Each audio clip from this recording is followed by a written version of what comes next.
Okay. Got some live streaming. It's starting. I just need, there's a little bit of a delay on LinkedIn to connect and give me the go live button. So just waiting here. Okay.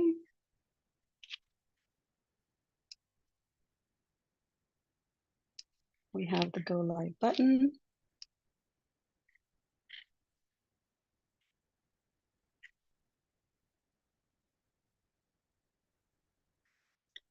This may take a few seconds. And in the meantime, I'm going to start the recording as well. And just look out for the chat. And we are now live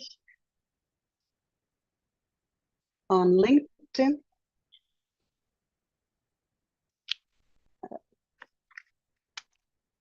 And then just do one final thing, and all the tech is set up. We are now live in YouTube and LinkedIn. So thank you, my dear colleagues and friends who have walked this journey with me, all of us together in the past year, training on flow neuroscience and all the magic of flow. We have been on this series of Masters of Flow summer talks in the past few weeks, having live conversations, sharing with each other in our communities, all the wonderful things that we have learned and the game-changing abilities of flow and in high productivity. So I'm very happy to be here with you all, wrapping up this series. And today, we want to leave you with some gems, some practical steps and tools, and actually some of the, I guess some of the, I don't want to say the bad guys, but definitely the mischievous ones when it comes to all of us together in the past year, training on flow neuroscience and all the magic of flow. We have been happening? Series of Masters of Flow summer talks in the past few weeks. What I hear myself. Can everybody hear me? All good? Yeah. Can you hear me okay, Rory? All good?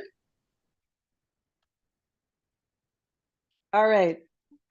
So yeah, so today we're going to talk about the mischievous ones, the misleading ones, the flow blockers, and some practical tools to leave you guys with on how we have learned how to manage these flow blockers and how actually to turn them to our favor and to our clients' favor and to all of our loved ones. So I'm not going to introduce everybody because we've all had our live talks, and I invite everybody who's watching this to go to our playlist and watch all of the live streams. So we just want to jump right in and give you the content and give you the information.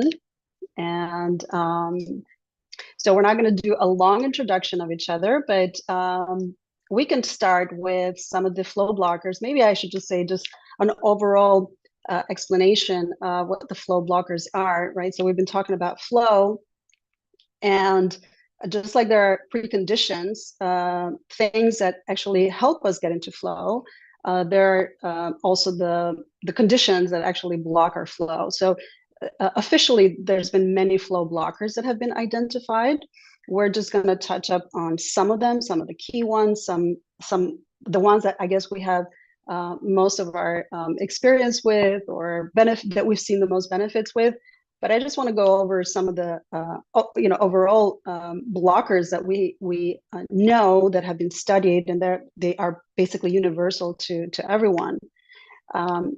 And so we just want to all just go over some of the flow blockers, and I want to start actually with Harland, and maybe we can, oh, actually, no, we're going to leave Harland for a little bit later because he's got something a little more special. So how about we start with actually probably the most popular one that we all would love to hear about, and that's distraction. So one of the flow blockers, the biggest, the mischievous one is distractions. And I like to invite John to talk a little bit about distractions. And John, if you can just say just a few words about your coaching niche. Yeah, sure. So, thanks, Iris. So I assist high-achieving professionals experiencing the gnawing agitation of knowing they're capable of far more than their current position demands, who yearn for more fulfilling work, discover what they're actually being called to do. So I'm going to talk about distractions that we all encounter to trying to access a flow state.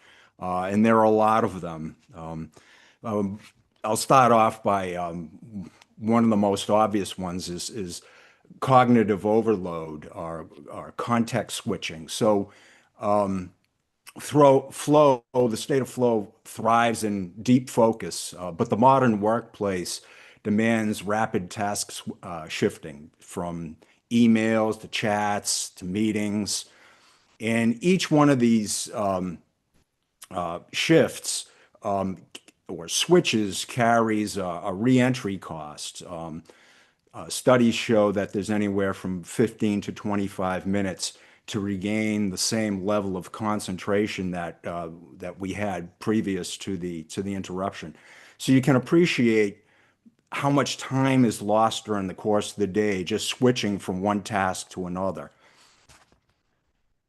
Another distraction is noise and stress reactivity, so or emotional noise. So things like anxiety and rumination, how our minds just we they drift to certain things and wander away and to oftentimes unresolved emotional tensions that can hijack our prefrontal cortex, which is the same circuitry that supports flow. So the idea is that not only there are external noises that interfere with or distract us, but also internal chatter that we carry into our tasks. That the mental processes that go on inside our minds that trip us up. One of the most common distractions, of course, is the smartphones, social media, push notifications that exploit the same reward pathways that flow requires.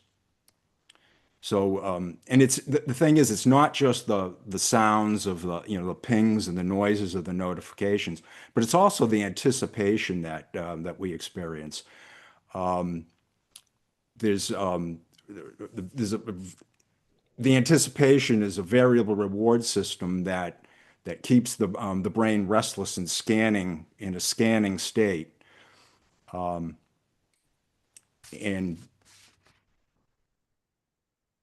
this robs us of the same dopamine.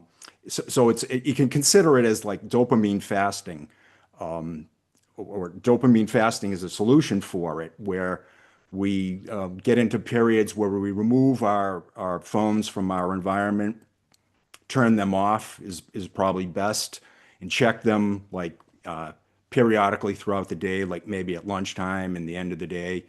Or setting up app blockers. There are blockers that are available, technology tools that can limit or that you can set timers on so that your phone doesn't interfere with your work until you set a time for like 90 minutes or 3 hours or however long. Then there are environmental factors like the workspace that you set up around you, things like temperature, lighting, acoustics, even the air quality that you have in your space. So you can architect for flow by setting up your workspace to accommodate or allow yourself to access flow states more easily and not and remove distractions, as you know, as I mentioned, remove your phone from your workspace, put it in another room, or better yet, turn it off completely. Yeah. All great pointers. Distraction, task switching, anticipation, environmental cues. Those are all really powerful, especially in our world today. And There's, if anybody there are wants to also, add something to that, yeah. Mhm. yeah, well, so that there's also things like identity and value misalignment. So Mhm. Yeah. I'm losing my notes here. So Yeah. I could Identity. add something. I could add something, John. I mean, your descriptions trigger experiences with clients that I have, and I think particularly the distraction blockers. I've been surprised with the working practices of senior leaders as you talk about that constant email on and working with them to really reduce those email attentions. I have some clients right at SVP and senior levels who will seek to answer emails all the time, DM messages, and I think we've all experienced that with their leaders, and not being aware of the cost which you've talked about around that, and also the phones. It's been one of the big successes in my experience, and I'm sure the same with you, about taking the phones out of the room. It feels a real sacrifice for the clients, yet something that they then see to be incredibly valuable. And all of this gives them time to focus on more time to focus on the really critical things. Yeah. yeah, well, that's the thing is you know, identifying what are the most critical functions and tasks that you need to be addressing. You know, is it your phone or is it the work at hand? And it seems to me the work at hand should be the most critical aspect of your work. So you know, carve out time to do your most important work. And I also want to touch on identity and value misalignment, which is you know, critical to my work with my clients, and it's subtle but potent when the work itself feels disconnected from a personal meaning. Distractions multiply because the mind seeks more resonant stimulation. So the distractions become a signal for that we're doing work that's not aligned with what our most important values and our identity is. In other words, it could be a signal that the work you're doing isn't aligned with what you really want to be doing, and you could just be working at a job or a career or tasks that you'd rather not be working at all. Yeah. And as you're talking about distraction and what you're mentioning as well, Sandra, with all of this, I guess, you know, need to answer emails and everything, it makes me think of overwhelm. And overwhelm is also a big flow blocker. And I would like to invite Maxim to give us some of his experience on overwhelm as a flow blocker. When was the last time you feel overwhelmed? You just don't have the mental capacity or the emotional capacity to do what you really wanted to do. I'm an entrepreneur. I have a lot of ideas, and usually in the midst of thinking of one idea, another idea will just come out. And as someone who think out loud and speak my idea, people get easily confused as, are you changing your mind or you talking about another idea? And it can be overwhelming both for me and the entrepreneur and for those who are listening to me to follow for my instruction. After sometimes they will go like, okay, Maxim, you say like 10 different ideas now for the last like 10 minutes. So which one should I be doing? So it caused both cognitive overload, both for me and also for my team. And it happened a lot. And because I have a natural tendency to think of new ideas as I speak, and also someone who always think towards the future. I have taken this thing called the 𝗏𝗏 strength. It shows me that I have futuristic and ideation. So I will think forward and ideate as I talk along the way. And the worst thing is the overwhelm get too much when the more I talk.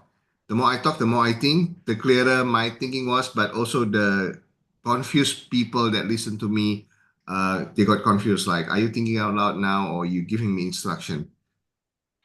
I do not know about you guys, but for me, I'm an entrepreneur and there's so many things going on, so many dynamics. If let's say you are an employee or you are self-employed, the dynamic might be different and the overwhelm may look different, may feel different, but somehow for another, if you hear the word overwhelm, it implies a cognitive overload, or it can be also emotional overload.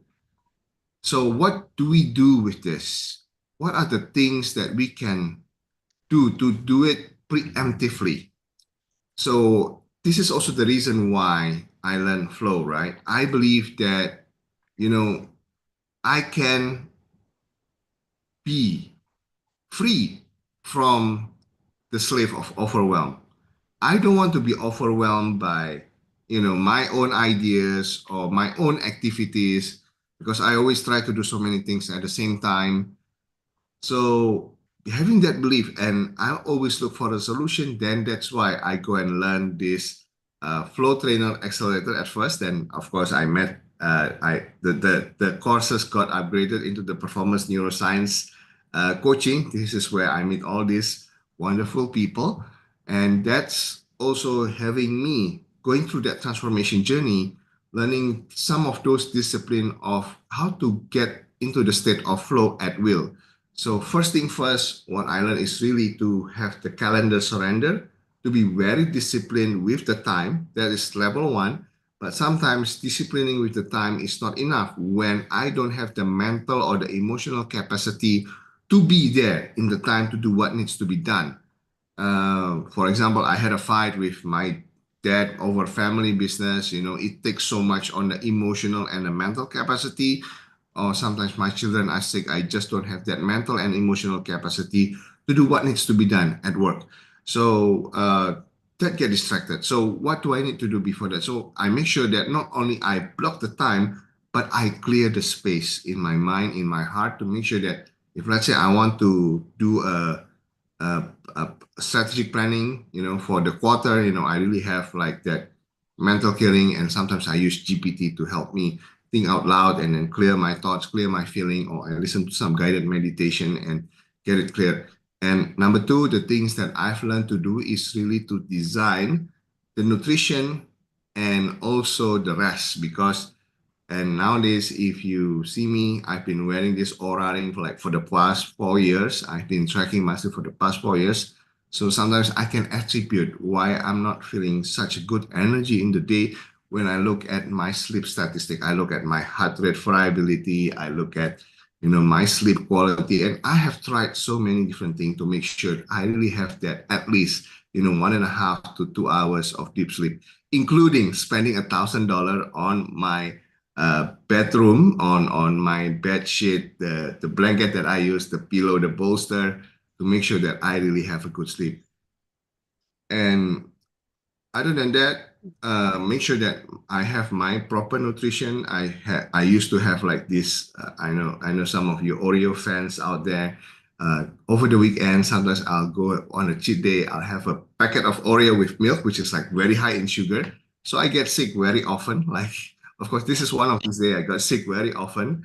But no. Now it's not so much because I remove all that from my diet. This is just me getting a bit too tired and overindulged on the sweet stuff in Bali, like recently. But other than that, I've been changing my medication to more like those homeopathy, naturopathy, and have that holistic healing. and have a protocol like, hot shower before I sleep and have a sauna. When I'm sick like this, I go like for a sauna to make sure that, I can still have that energy and the capacity to focus. So these are some of the things that I set up intentionally to prepare to make sure that, before the overwhelm comes, I have the capacity to handle, to reject, to navigate the energy to deflect the attack that comes, I want to, thoughts will just come, but, it will be good to have the intentional focus for the next 90 minutes. What is that one thing that I really, really want to do? And then after going through that process, and then I will look, okay, what's working, what's not working, and how do I improve? So in the final note, I just want to say that, overwhelm doesn't mean that you fail. Sometimes I can, when I get overwhelmed, doesn't mean that I fail because I end up like not doing the things that I want to do. No, overwhelm is just a sign. I noticed that it's just a sign of awareness of the situation that, there is more demand than supply. So how do I counter that? Make sure that before the over demand happen, there is oversupply of energy, space, and capacity mentally, maybe even spiritually, to handle whatever is necessary. So that's how you navigate the flow blocker of overwhelm. Yeah, that's beautifully said and a great perspective from an entrepreneur. It's very good awareness that, yeah, we are overloaded with ideas just as much as our colleagues and superiors are at the same time. And since we're on the topics of overwhelm, and I'd like to go over the topic of exhaustion next, and I'd like to invite Sarah to give us some of her experience on this flow blocker. And Sarah, can you just start with what is your coaching niche? So yeah, I'm Sarah Davies, and I work with midlife leaders to support them in performing at their absolute best, not just in work, but with their families, in relationships, across every sphere of life. And that is, born out of my lived experience as a leader who has plenty of experience with exhaustion. And actually, there was one other thing that I heard recently that plays back into Maxim's overwhelm, and it was a really short way of cutting to that point where Maxim was saying 90 minutes. What is it that I need to do? And it was played as, you're not overwhelmed, you're under-decided. and that just was that's lived with me. It's maybe a few weeks now since I heard that, because it speaks into that clarity of what are we doing. So once we have clarity about what we want to focus on, we do need to be energized to then execute on that priority. And exhaustion is a huge flow blocker for, when we're physically tired, it's just going to be hard to bring ourselves to focus. It's, and concentration requires a lot of energy. So if we're dragging ourselves out of bed in the morning, it's going to be hard to get engaged to do high quality work. And then we add on to that the mental fatigue. And I think it's, there's a certain irony to talking about exhaustion at 4:30 on a Friday afternoon, when I know in my life I have been limping to, 6 o'clock on a Friday night, going, just get there, because that week has run my battery out mentally and physically.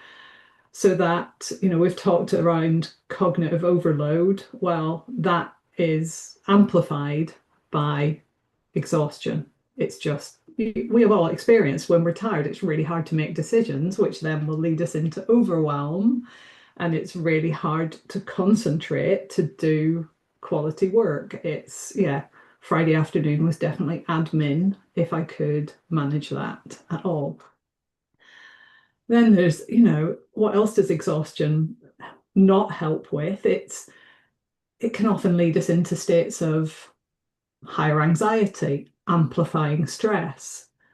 And when that emotional state is there, it's really challenging to maintain a calm, focused mindset, which is absolutely essential to access flow. And the other thing is that it can exacerbate negative thought patterns, which further, you know, that this probably links into something that Sandra will talk about, but that negative mindset then becomes a mental barrier, which blocks you from engaging in whatever you want to get done. We can also get really frustrated and therefore disengaged with what we're doing when we're not, I want to do this in this next 90 minutes, but I'm only here. You know, but that's because I'm exhausted. I'm not ready to perform at a high level.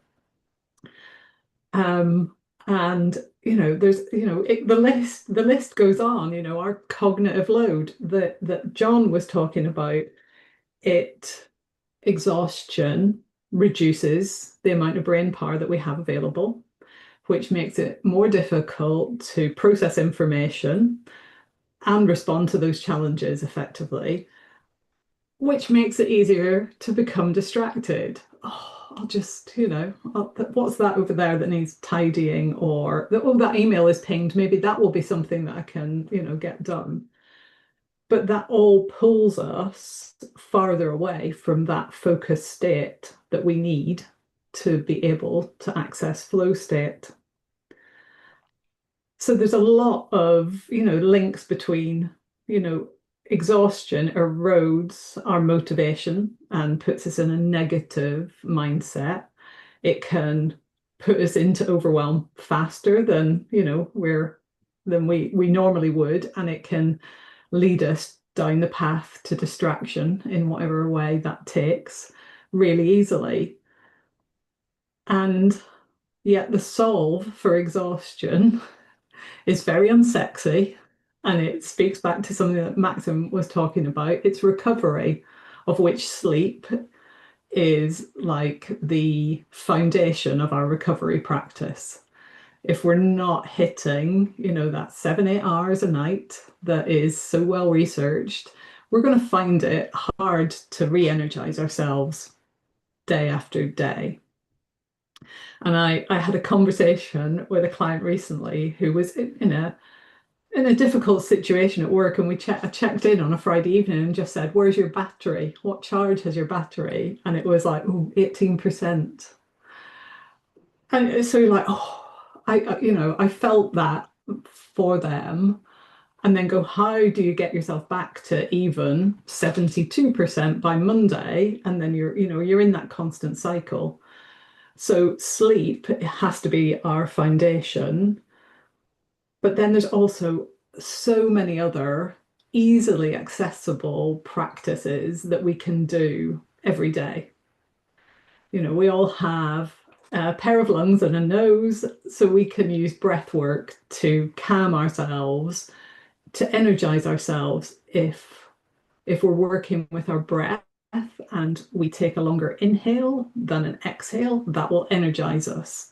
So if you're on the floor, but you've got a big meeting where you want to lift yourself, you know, breathing in for a count of 5 and out for a shorter count, so a count of 3, that could help lift that state. Then there are things like Maxim already mentioned. Meditation practice can really help us switch those brains off and assist our recovery, because it's about, you know, I think when I think about recovery in the sports world, I've been watching a lot of athletics over the summer. You know, athletes train and recover in order to perform, and it's a real cycle. Whereas I think in the rest of our life, it's just, no, I can push on through. You know, it's Monday to Friday is work and Saturday, Sunday is recovery. But yeah, I think changing the thinking to build in some active recovery in a structured way every day, an hour of an active recovery, just to be clear, isn't Netflix and a glass of wine, as enjoyable as that is passive relaxation. That's numbing us, it's not refilling us. So active recovery might be taking a sauna. Maxim said that already. Might be getting in a cold shower. You were a hot shower before bed guy. But getting out in nature, doing some exercise, connecting in real life with a friend. There's nothing revolutionary about these practices, but in my experience and talking with clients that I work with, they're sometimes the first things that get dropped out of our schedule to just work another hour, or if I could just get this done. But flipping that mindset to build in recovery will increase our baseline every day rather than reducing it and eroding it.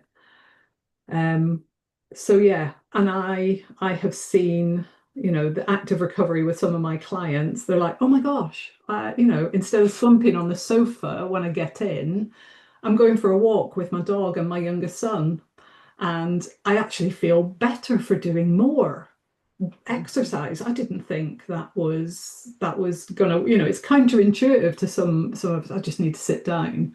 So yeah, I think it's just experimenting with some of these practices, and making a note for yourself about, okay, well, today I did this and it resulted in that feeling.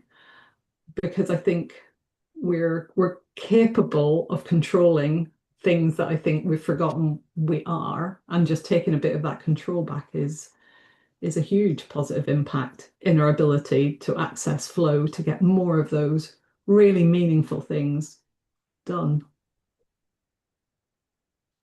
Beautifully said. And these flow blockers, exhaustion, overwhelm, distractions, these are certainly staples of our lives today, and especially as we cross through midlife, we're all seeing that. And I think learning the science behind how all of these flow blockers are, what they're really doing to us, and just blocking flow one day, but they're also sabotaging our bodies, our well-being, and our overall lives. So I think these are very important topics to cover. And we have some other very key important flow blockers coming up. We have Harland and Sandra and Beth and Rory covering some really very interesting and hidden, and also very important flow blockers. But I just want to chime in here, because you mentioned something, Sarah, that you said that exhaustion erodes motivation. And motivation is also a very key blocker, a big blocker, and actually it's been really detrimental in my journey as I moved through my midlife crisis, and how I discovered that motivation is a big flow blocker as well as a big flow trigger. And as I was moving through my midlife crisis and my moment of complete burnout in my corporate career as a corporate executive communications executive, and in my life, just overwhelm, burnout, exhaustion, all of that. And I really realized, or at least I thought in the moment, like, well, I'm not motivated to do anything. Like anything that I ever started, I would lose the motivation very quickly. So I'd be excited in the beginning of a new job, of a new promotion, of a relationship, of a new country. I'd be, really curious, and I'd have lots of passion. I'd be excited, and I'd have this very high motivation, but then it would very quickly run out. And so part of my burnout in my early 40s was exactly that I was tired of going through these cycles of, being motivated and then flopping. My motivation just was not sustainable. And as I went on my inner journey and kind of stepped away from my overall life and just did a lot of inner work, and I started training in emotional freedom technique, tapping, which is a form of therapy that combines Chinese wisdom with modern cognitive therapy. And as I made all of this emotional space, let's say I released a lot of emotional overload, I came into this moment of, okay, what do I do next with my life? And I want to do something that doesn't motivate me just for a year or two. And when I encountered flow, one of the things that really like drew me into the flow world was Stephen Kotler's work on what was called the motivation recipe, the passion recipe, which was kind of like a basic five-step exercise and way to identify what is your massively transforming purpose. And it was really such a mind opener for me to recognize how intrinsic motivators are one of the foundations to getting into flow and sustaining flow. So when you're passionate about something, you love skiing, you love writing, you love singing or dancing, you love it anytime you do it. You don't just love it for 1 year and then you don't love it anymore. It's something that you always love doing. And I realized that what I was doing in my work wasn't something that I loved doing consistently, because I was working in the corporate world, and the corporate world was very profit oriented, was very, not so much in the human solving world problems kind of sphere. And that's what I recognized. I recognized that I was lacking that sustainable motivation because my values were not really aligned with what I was doing, because I hadn't really identified what my intrinsic motivators were. What my work wasn't really what I was passionate about. I was curious, but curiosity would kind of drop off really quickly. And in the flow triggers, one of the key flow triggers is curiosity, passion, and purpose. And here I was thinking, well, I always feel like purposeful. Like I always want to do something that has this big meaning, that solves some world problems. But I wasn't doing it, I guess, sustainably enough or well-structured enough for it to sustain in the long run.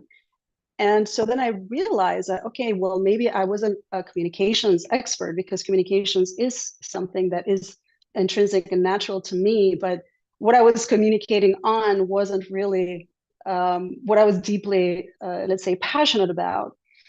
And as I've been in this journey of discovering what is well-being, what is true fulfillment, what is what we are really seeking in this life, I recognize that this is what I'm passionate about. And this makes me want to keep doing this all the time, not just one day. So motivation was an entry into the next version of how I want to create and how I want to work in the world. I don't want to work 9 to 5 and burn out and just burn the midnight oil and just keep recycling the same version that just doesn't work, because it will always lead to exhaustion, to overwhelm, to self-sabotage. And I said, well, I don't know another way. I haven't learned another way. I've only learned how to work in the corporate world. And that's why when this flow world opened up, it was just so fascinating, because it just showed me that there is another way, right? We are discovering this. We are now finding out that, that if you identify your flow blockers, your flow triggers, what you are intrinsically attracted towards and passionate about, then you can create a life of flow that not only fulfills you, not only makes it possible for us to achieve the things that we want to achieve, but it also creates sustainable and long-term well-being for ourselves and for our families. So I found motivation so powerful that I went on this journey, and I discovered my own biggest passions, my biggest curiosities, and where they intersect is where our highest purpose really is. And as I played this game, and I discovered that my biggest purpose in life, the thing that fulfills me the most, and that it's my North Star, it never changes, and it always fires me up, is mastering this game of life. And everything that I do, that's why I do it. because I love becoming masterful at things. And so this has become also now one of my programs that I've had the pleasure of experiencing with several clients and colleagues, and it's been a game changer. So I just wanted to speak to the motivation piece, which I think is a big piece in our, especially in our midlife transition, because I think midlife transition, that's exactly what the second phase of our life is asking for, right? It's asking us to live a life that is fulfilling. And yeah, and after motivation, I would love to invite Sandra and speak a little bit to how we self-sabotage, because that has been one of my mischievous best friends as well. And I think many of us. Fabulous, fabulous, thank you. So I'm an executive coach, 25 years now, and what I've noticed over that period is the amount of stress that's appearing in with the senior leaders that I work. Overwhelm, long hours, we've heard so much about this, exhaustion, self-doubt. And that led me really to look at two particular areas. So I really help senior women who are in career transition and going from VP to C-suite to, we could say thrive in their new roles and deliver immediate business impact. But why, why is that important? 40% of new leader promotions fail, which is an extraordinary statistic. And actually support in that vein from an external coach can cut down ramp up time by 50%. So there's a lot to go here, but then how do you create the space to do that? And that's what brought me into the flow work. How can we create that? Move from the exhaustion that Sarah talked about, clear that space in mind and heart that Maxim talked about to be able to start looking at how we work. And I love coaching and I love learning, and this felt just a beautiful place to be. So I'm going to talk about actually just one element of self-sabotage, because I think Beth will probably answer a few of them, and maybe slightly different to where we've been looking so far. So we've heard a lot about those external flow blockers, distraction, overwhelm, and exhaustion. I think what I'd like to focus on is one element of the internal saboteur, the one that strikes you when you're winning. So you could argue, when we're in our flow state, so you could argue that self-sabotage has two forms, and there's more subtleties to that. One of getting into it, and then one of how do we maintain it and don't get ejected from it. And we've heard about the entry ones, the procrastination, can't get started, the delays, but this is almost success consciousness self-sabotage. And what's behind it is the research shows that, we become self-aware. We can become self-aware when we're in our peak performance. And that's when our prefrontal cortex comes back online, breaks the flow.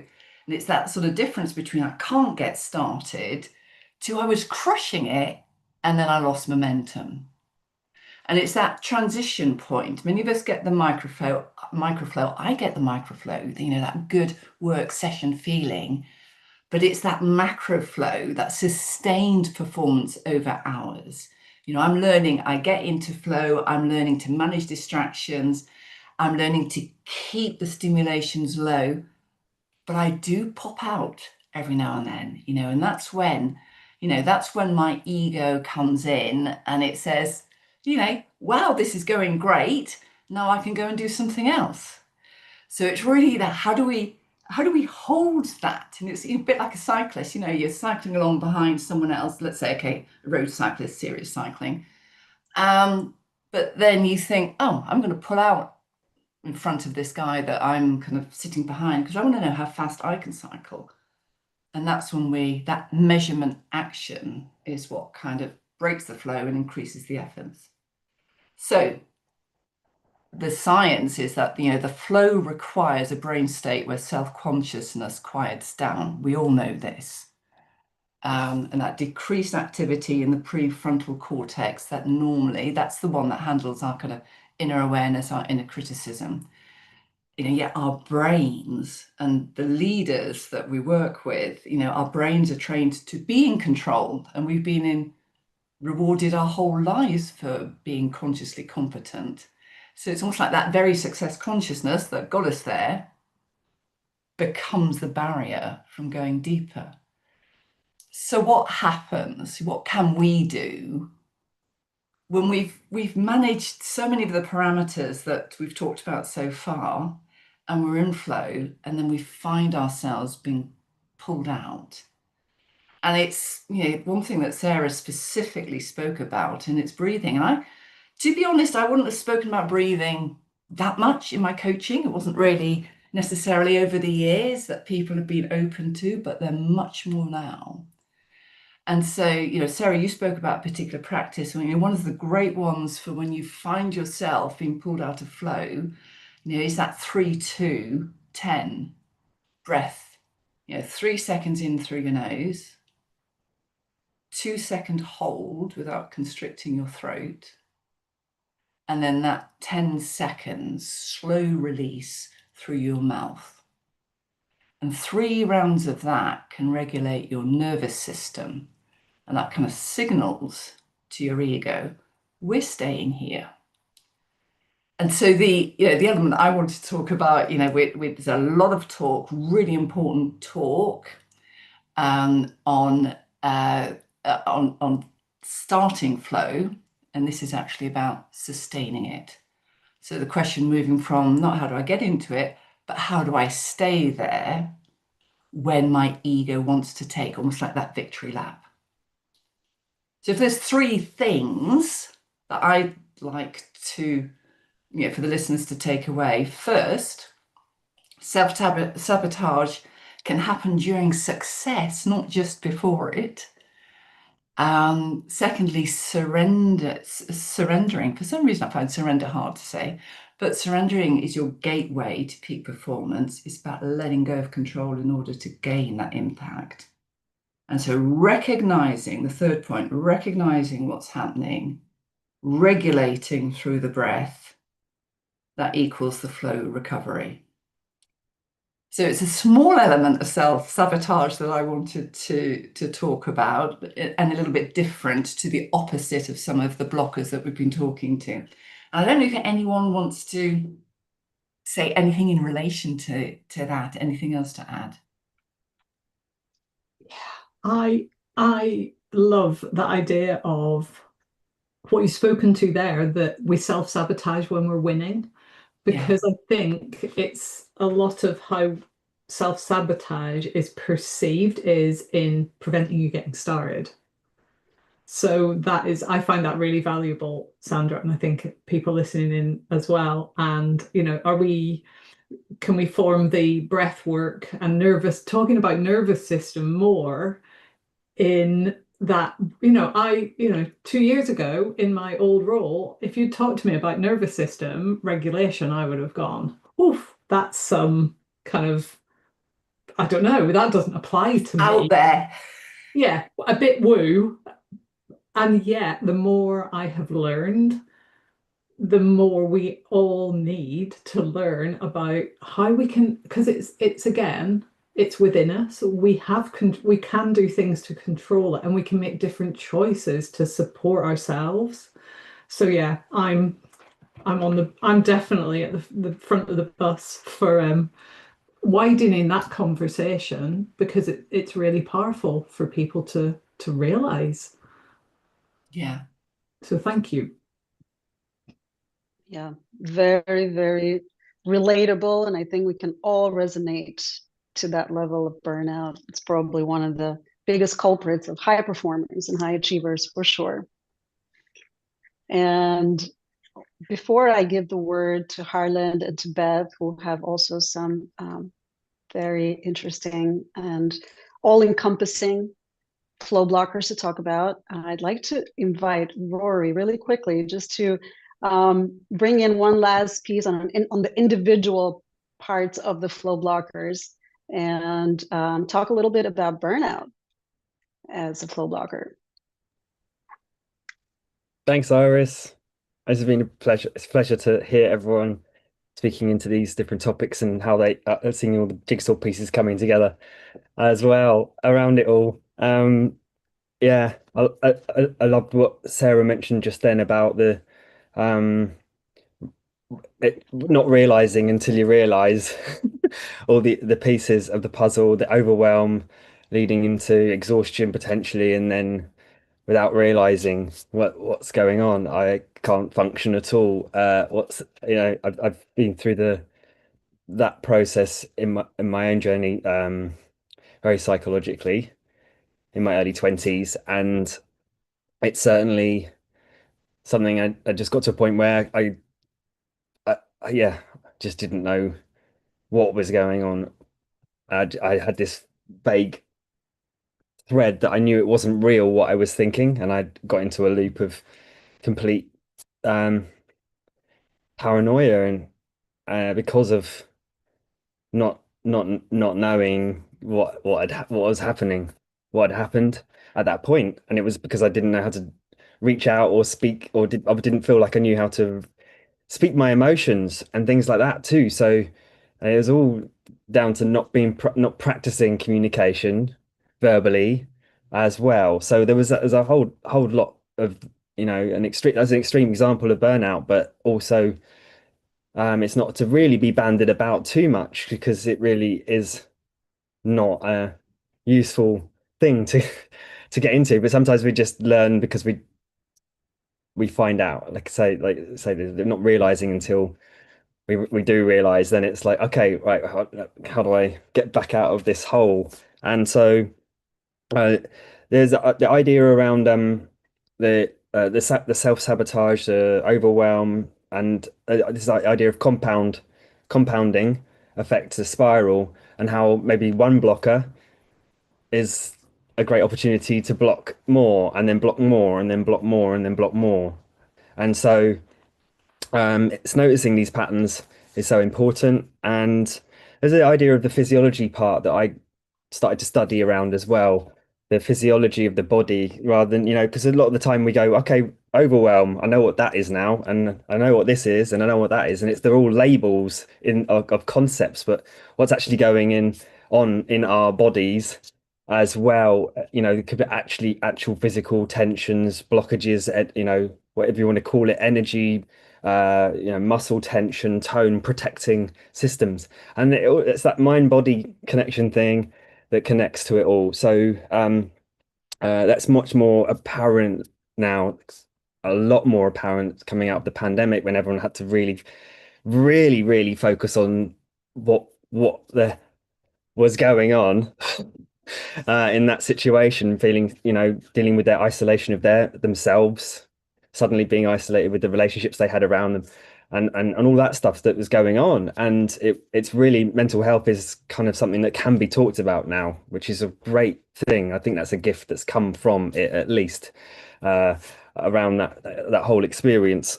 And so yeah, this is the belief systems can and will be giving us the sensations that we're feeling.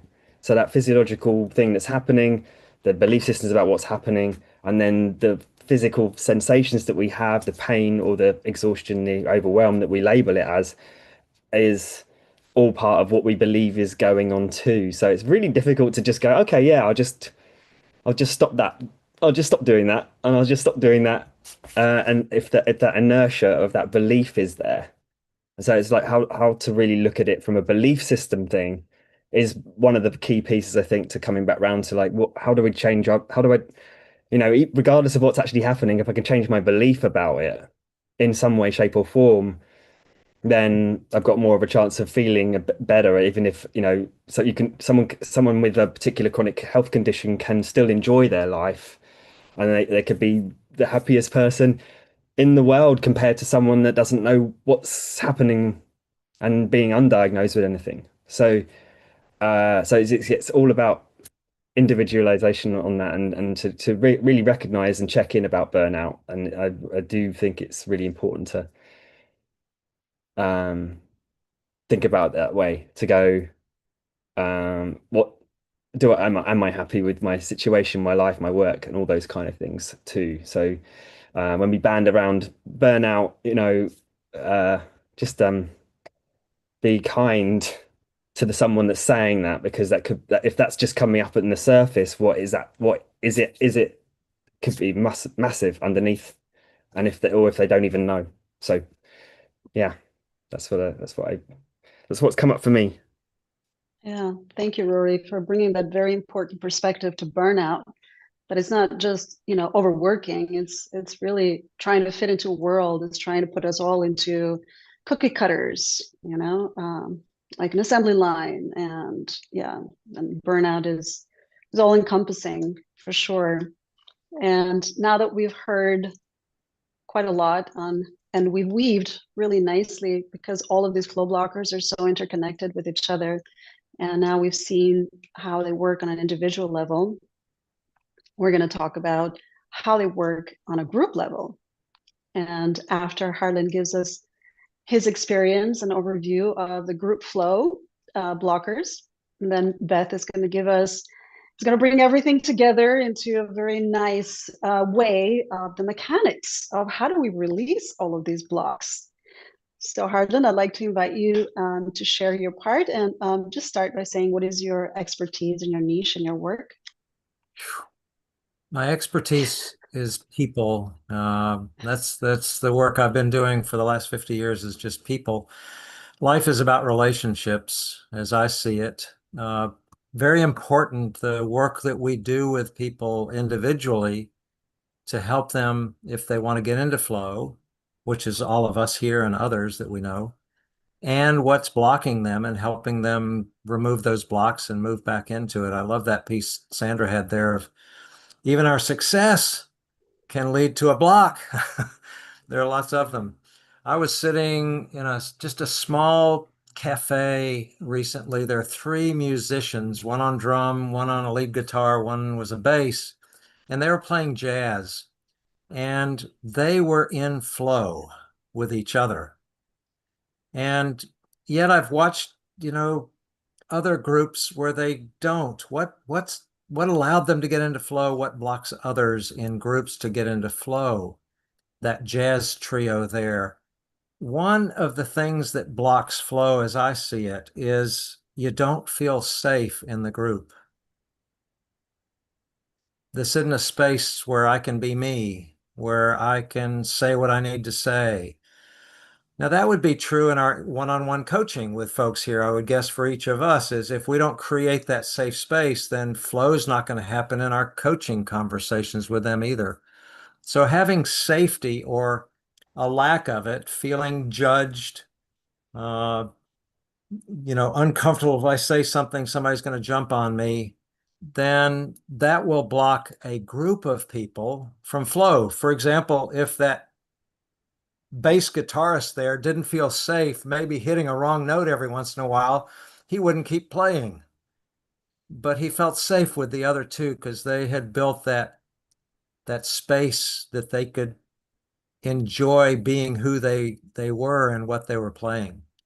So safety and lack of it is a key blocker with groups of people. I work with groups of people primarily. I do some one-on-one, but I have a mastermind I meet with on Tuesday mornings. We've been meeting for 9 months now, this particular group of us here. And one of the key pieces is to create a safe space for all of us and to teach other people how to do that, so that when we're in this group together on Tuesday mornings a little early, that flow can happen in the group because people feel it's okay. I'm accepted as I am. I will bring what I can, and they're going to both accept me, support me, and challenge me when they need to. So lack of safety blocks flow in groups. Another thing that blocks flow in groups is a common goal. What if those 3 musicians playing jazz were all playing a different piece of music? Now that might have been interesting to hear. And being jazz musicians, they were kind of playing it in a unique way, which they would never play it again. But they had a common goal. They had a common understanding of where the music was going to go and what key it was in and what chords would be the basis of it. So one of the things that I know blocks flow in groups is when we don't have a common goal. And that's really critical for the leader to make sure that there's a common goal. For us in our coaching, one of the first things we ask is, what do you want to accomplish today? Let's find out what that common goal is today for our coaching session for you, so we can work together on that, partner up on it. So lack of a common goal is a blocker with groups. A third one to me, and it comes back to us as coaches, is good listening more than good speaking, particularly in a group, that we are careful to learn how to listen to other people and let them know they're heard. This is critical in a tech startup, that people can know that they've been heard in what they just said, so that others will know that they'll be heard when they say something. And when we really listen to each other, then some amazing things can happen when a group gets into flow, when they're really listening to each other more than speaking to each other, if that makes sense. A lack of listening will block flow in a group every time. And the last one here is just the sense of this is collaborative. Several of us that you're looking at right now have met almost weekly for the last year.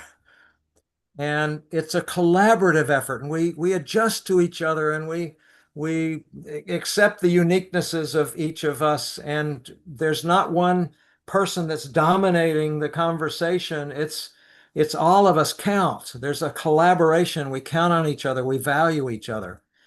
And when that's not in a group, when it's just somebody driving the group, you may get some things accomplished, but you're not going to get into flow.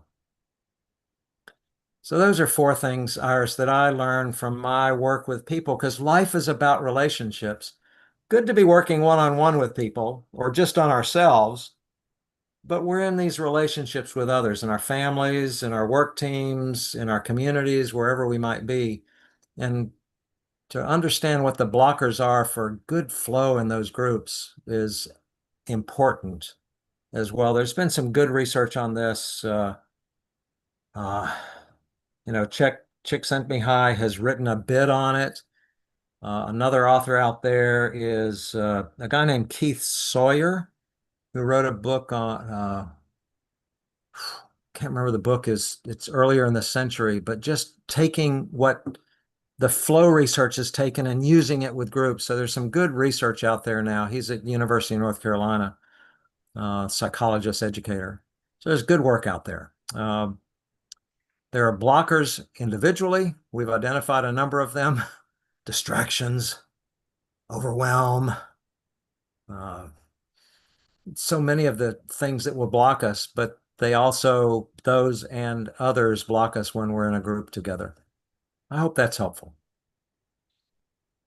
Yeah, really key pieces there. And one that resonates deeply, I think, to those of us who have worked in the corporate world is definitely safety, especially as a woman working in the corporate world and being an executive.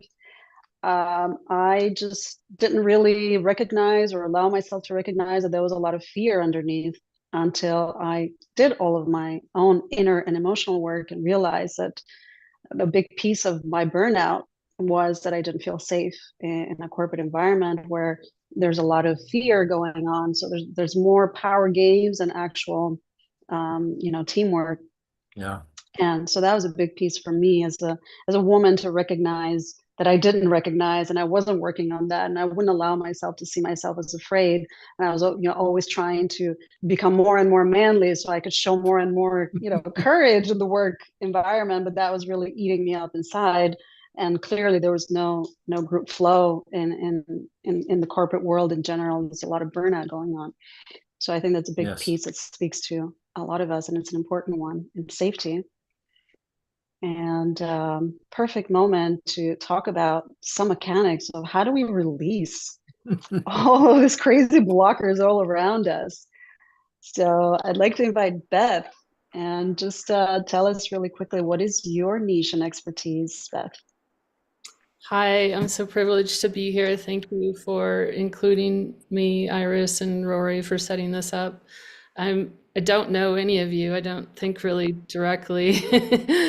I've been on the periphery of this program, but my history is I'm a competitive recovering competitive mountain athlete, gravity athlete. And that's where most of my coaching and my flow experience come from.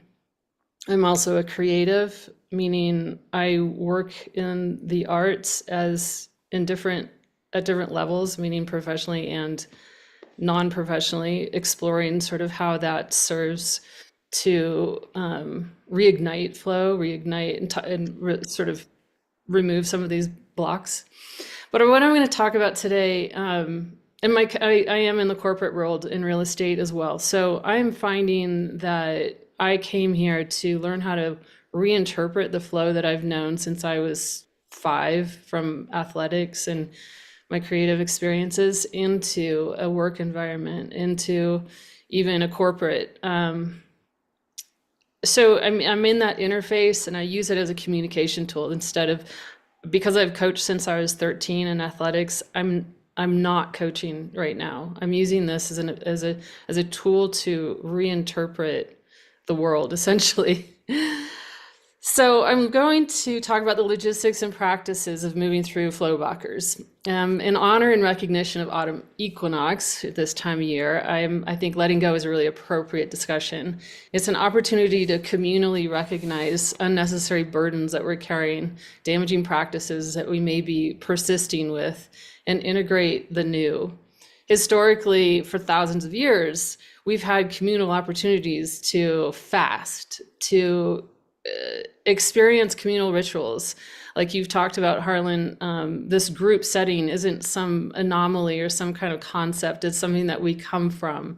And I'm not going to talk about communal pagan rituals right now, but to be launching these ideas in this context, I think is really important to remember. The right mechanisms of letting go start by recognizing where your comfort zone is, where your boundaries and thresholds are, with respect and gentleness, that you can redefine your goals in the world you work in. You can expand what your goals are instead of bumping up against the fear of success, like we've talked about. You can create new neural pathways. And all of this requires a softening. So I'm going to take the example of yin yoga as an environment where your parasympathetic nervous system is supported with tools to help you disentangle blocks in your body, tight bound muscles, fascia, and tissue. That can lead also to a significant emotional release. In that context, we can start to understand how the body and mind work together through experiencing and feeling the constant constriction and release and the comparison between those two sensations. We slowly detach stale, bound fluid, and through that fluid, our blocks become porous. So this is a physical example of how literally we are breaking down blocks in our body and how that can work in our minds as well, and in our cognitive world. As you soften your grip against gravity, in this case, the blocks become porous, they may dissipate. In this place, you find mobility, range of motion, potential strength. These layers are peeled away and the tissue can be remodeled. So we're building new architecture and we're confronting perceived blocks. We're rendering them vulnerable for reconstruction, allowing you to build new architecture around that. So where resistance meets gravity, that's where we find vulnerability and softening, enables us to redefine. But first we have to identify our blocks and not just say, hey, they're there, they're sitting there. We scrutinize them. We don't just get curious about them, but we get really proactive about breaking them down, exposing them to investigation. In the same way you would look at a block in a pain in your back, and you don't want to do yin yoga, but you're going to go to acupuncture, you're going to go to a therapist, you're going to go to any range of different Reiki or physical practitioner to get different views on that, to get different experiences. You're going to try different mobility exercises to get different experiences in your body. This is the kind of thing where we expand our community essentially within a block to help us analyze and break down what it is and how it's working. A question in this moment and for this sort of topic would be, where do you push up against resistance in the places you want to go and activities you do and the things that you feel? How could you relax your fear of resistance and let go in your body and mind and allow yourself to observe and get curious? A piece in this reconstruction of new ideals is curating a new ecosystem. Flow grows in ecosystems that both support and stress. Curating an ecosystem using coordinates that align with your ideals. You frequent these new spaces and identities and people, and you build familiarity so that your ecosystem is constructed around more intelligent people. Building an intelligent ecosystem is not just with people, but it's integrating your nervous system to environments that are complete. Ecosystems are symbiotic. You imagine going into a forest ecosystem. You're not going out there to study the trees. You're looking at all of the elements in nature, from the birds to the water and everything in between. So think of your ecosystem, your personal ecosystem, as looking at all of those details and all of those symbiotic layers that you interact with on a daily basis and how you can reconstruct them. So imagine yourself as being a coder in Westworld. What would your Westworld look like? How would you code your world? If you see in the movie, you understand the precision that it takes to build the hosts. So think about life in that level of detail. Like, really look at the things around you and the things that you do and your ecosystem and how that supports you or doesn't. In that, you're going to butt up against pain. And so redefining pain, look inquisitively into those pain spots. Here's where you're going to gain the most tools and the strongest tools for building sustainable neuronal architecture with stability and grace. A question would be, what do you do when you feel pain, emotional or physical? Think about your response, whether it's when you lose somebody or you're diagnosed with cancer or somewhere in between. In the ecosystem, of course, you have guides and mentors. The guides support your ideals, but you're not mimicking or copying your guides. Your guides are, you're positioning yourself to integrate practices that are modeled after what you see within that guide's rhythm and pattern that you want to integrate. So you're building your own very personal rituals and very personal, very integrated interpretations of those mentors' patterns. A question at this point would be, write down 3 new mentors that you wouldn't have considered mentors before. And one thing I think is really critical is creating a sacred, safe space now where you can downregulate your nervous system. Parasympathetic is a state that we need to be in order to heal. We all have things to heal and rebuild. And that's we use sleep as an example, but we can do this in our waking moments.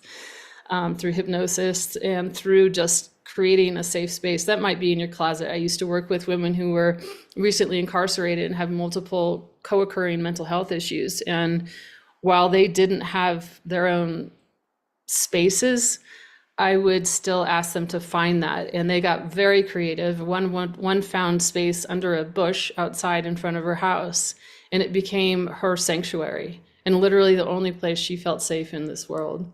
So I knew another person I worked with he was imprisoned, and he created space in a janitor's closet.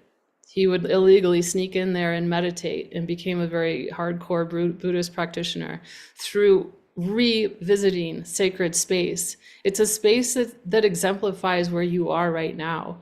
And in that space, I would encourage you to use sound, vibrations, different levels of hertz, sound that is not music. These are tones. What they do is fill the space to help support the noise that's in your head so that you can be in silence and allow yourself to hear what you need to hear. These things take time, a lot of time. A question here would be, do you have a sacred space? Can you make one? Where might that be? One thing that's really close to me is wildness and wild nature. And we talk about being out in nature, but I talk about being in wild nature. I think that for me has been the most profound experience of my life, to experience a tremendous amount of my life and time moving through wild nature, experiencing wild animals, wild storms, wild water, everything. There's tons of evidence that shows how fast we heal when we're in calibration with nature. It does not have to be repeated. But I think going into wild nature is really what we have to do. Interacting with wild animals, with changing weather and storms, being extreme as you can while staying safe. How can you find wild nature, wild light, wild water, the most untouched possible? And let yourself feel free to roam in that space and build experiences in that wild nature and see what happens. And the last point is create. To me, creativity without using your words, without using writing, without using your cerebral cortex. So that means drawing, painting, moving, gardening, but being intentional in a space that's new, that's uncomfortable. And going back there over again, we always want to reinforce who we are in the way we work and automate things. We love to automate things. I'm really looking at how can we estrange ourselves and feel a sense of curiosity and sense of fearlessness, and understand really clearly what are the threats, not create threats everywhere we go when it's just something new. So creativity is simply solving problems. It's not necessarily making stuff or making art. It's using your mind and body in ways that extend into the unknown and the unfamiliar. It's not necessarily mysterious, though it can be, but it's just using your senses in a different way. In the same way, going into wild nature requires, in order to stay alive, it requires you to use your ears, your nose, your eyes, your sense of smell and taste. Your brain is your body. You cannot survive without it. A personal story just to close up. I've just had my second cancer surgery treatment, currently recovering, bumping up against my threshold of pain daily and temporarily trying to get out of some of my old patterns. Climbing mountains, mountain biking, and very rigorous creative practices. My anxiety of losing that is very real. So as I slowly learn to look at my blocks, dissolve them, open them up, unpack them, and dissolve my goals and expectations, I allow them to be more porous. My pain dissipates. My body is in more of a position to increase blood flow. My neural pathways are expanding as I'm doing activities I've never done before, like slow walking. I know that sounds crazy. But my nervous system now can focus more on healing instead of protecting me from falls, lightning, and bears, my familiar world. I made a vow. I will relinquish my obsession to obtain a goal and be more involved in process observation, subtle changes in sounds, underlying sensory information and messages as I slowly move through my life. And I'll trust that in this liminal space, I'm safe. I'm permitted transformation for new neural pathways and life evolution. Here, I recognize the privilege it is to be alive, to be able to fully feel and experience evolution. So thank you all for listening and including me today. Really appreciate it. Thank you, Beth. Thank you. That was so beautiful. Very, very extensive and profound. I found it amazing, and I relate to all of them, but one in particular is definitely communal rituals was something really deeply, profoundly moving and healing for me in my life. And I'm sure everybody here might have one of many releases that you mentioned to be really meaningful in their lives. And I would love to invite everybody to say a few last words, but just to honor time, we have 4 more minutes until time is up, even though we did start 10 minutes late. Sorry, everybody, for the tech issues. We live in a tech world.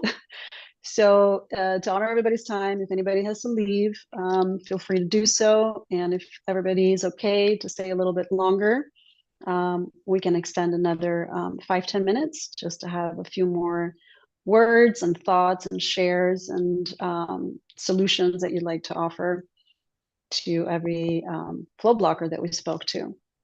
So whoever wants to speak, just raise your hands and then I will call you in.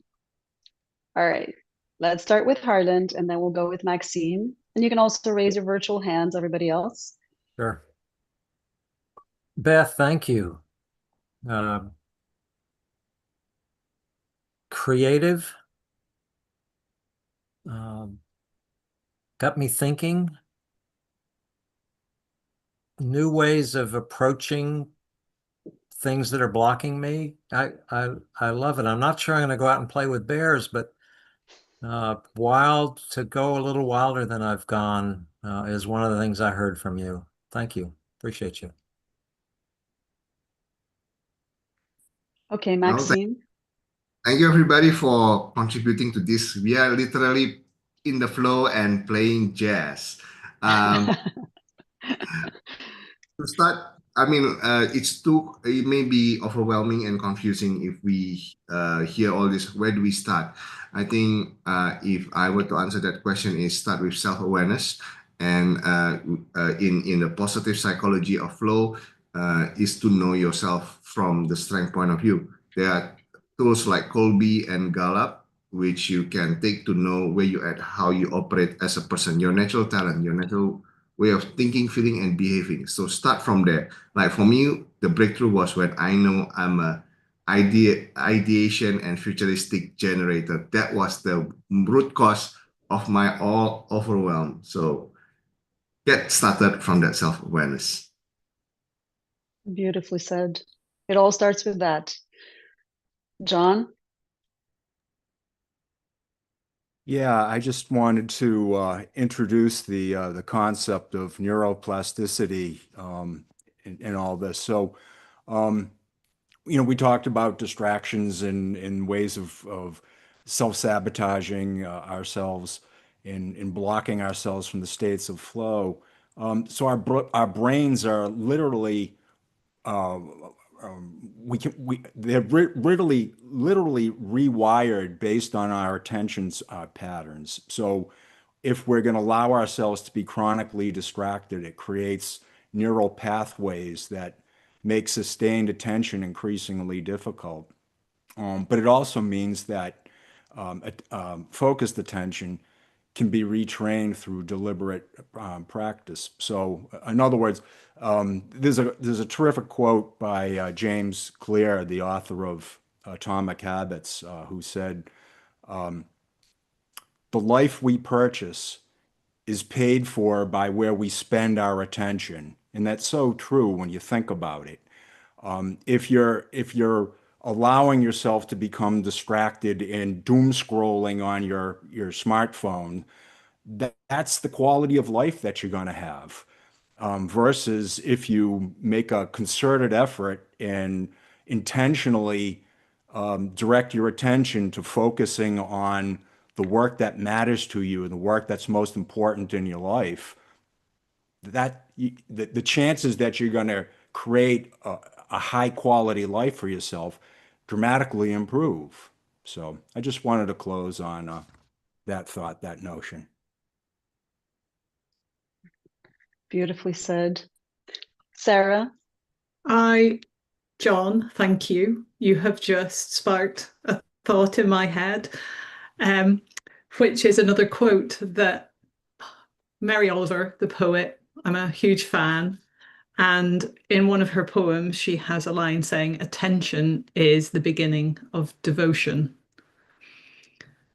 And that, for me, is the power of overcoming some of these flow blockers.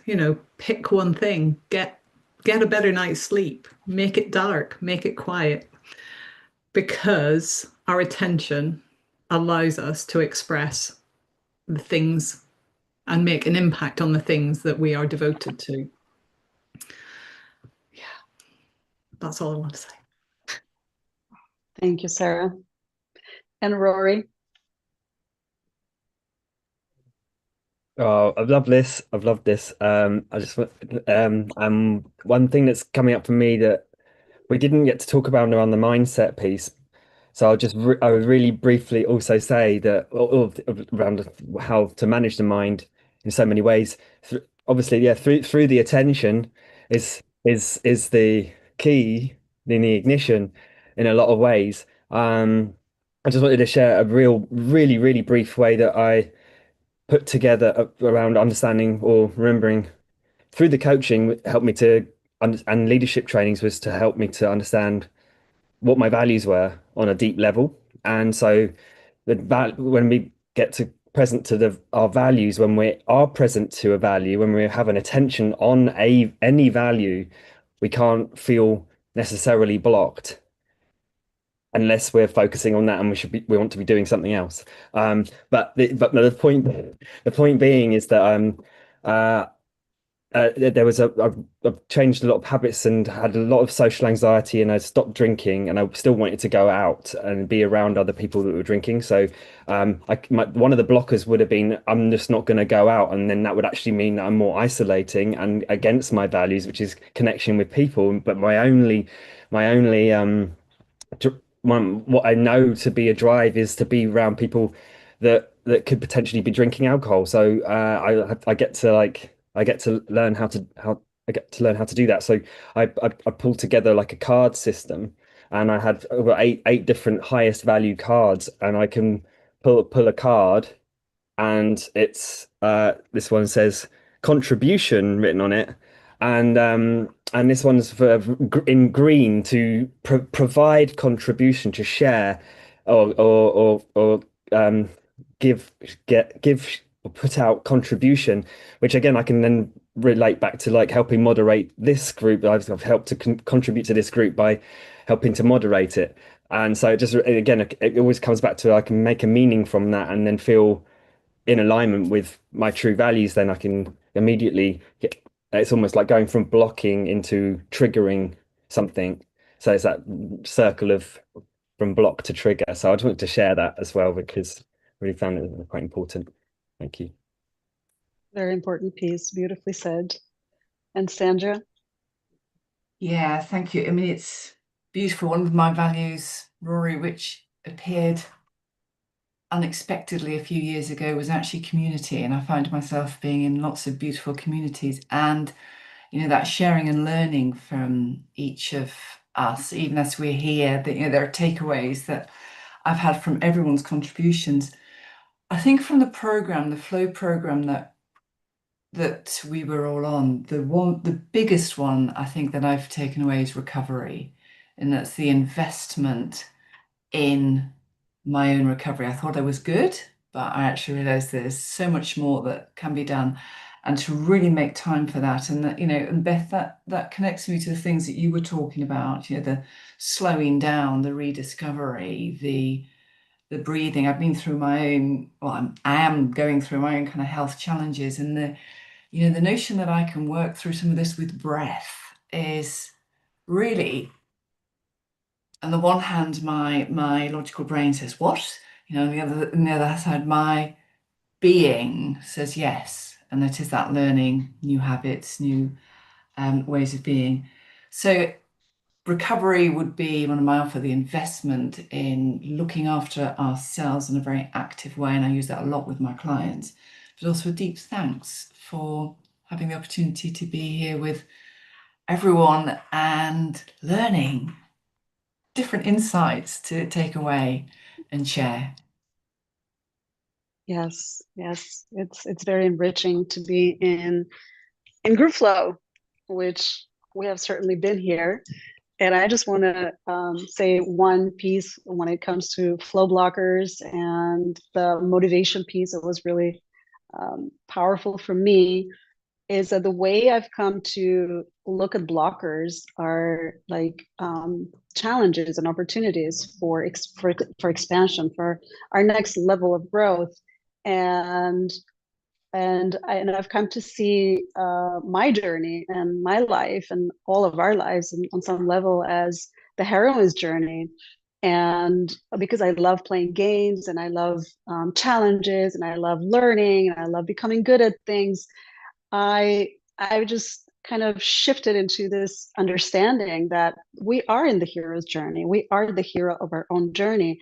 And when we answer the call to adventure, which is the flow blockers, I guess, on some level, and all the blocks of our world, we do open up to the possibilities and the expansion and the growth of our next version.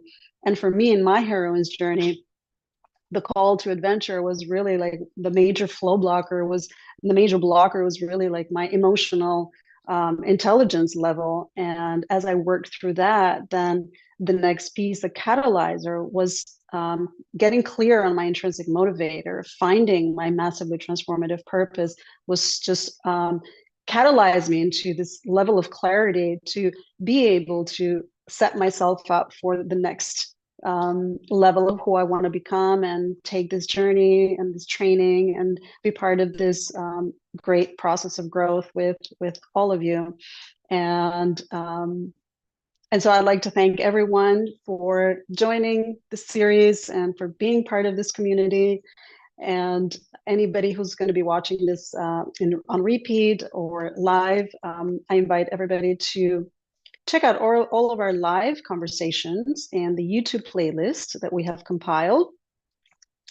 And if anybody has anything else that they want to add as a final piece.